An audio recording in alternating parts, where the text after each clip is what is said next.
Brentford then, you talked a little bit about Jota before. You maybe would have created more earlier if he'd have been on the pitch. Do you think he'll start in this one? I'd like to think he'll start in this one. It's strange because I think Brentford aren't necessarily what you call a low block team. They do generally draft out a little bit, but they are very intense in how they play. So it doesn't feel like if you wanted to do Diaz again, it would necessarily be as bad an idea as it was against Forest. But I also just think that if you're Diogo Jota, you're saying to the manager, well, look, every time I've come off the bench in the last 3 games, we've looked more likely to score. How about giving me 90 minutes instead of 30? I think there might be some others in the team who'd agree and say, yeah, can we have more of him, please?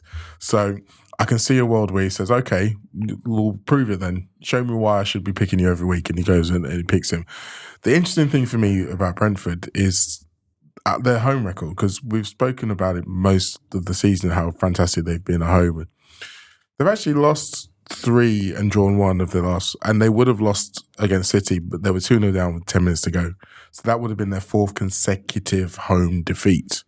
Now, the other teams that they lost to were Forest, Arsenal, and Plymouth. Now, obviously, Plymouth is the FA Cup and there was a rotated team, but yes, they were losing in that game. And we talk a lot about teams prioritising things. Brentford aren't getting relegated, aren't getting into Europe, so they absolutely should be trying to win the FA Cup, and yet they didn't.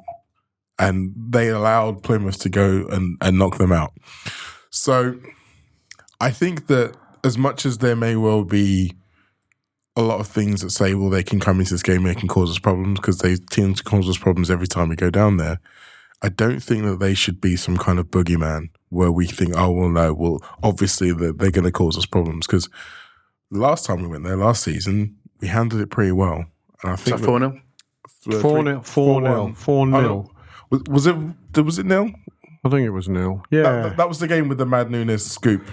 Yeah, and all the injuries. The interesting thing about that game, you know, if the manager's watching, but I bet he does, how did this set of players fare against this particular team last season? He's not going to not notice how well Nunes played, how well Jota played from the off. Jota got injured in this game. Jota got injured and Salah came on, played brilliantly and got injured. Yeah. And McAllister scored as well.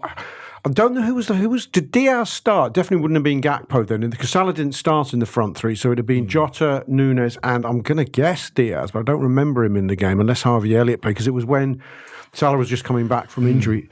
It's a difficult one to call, I think, that do you bring Jota straight in, because it's no accident that he's having impact from the bench, because he's able to bring freshness against tiring legs, and he's an electric footballer, isn't he? And he's also, I don't want to damn him by saying he's streaky, but he's a footballer that can hurt a team in bursts. Yeah. Because there's many game in the past before we get too rose-tinted where you go, I haven't even noticed Diogo Jota's on the pitch here. Against Accrington Stanley, he gets his goal, but I wouldn't say he was everywhere, and I think he starts that game.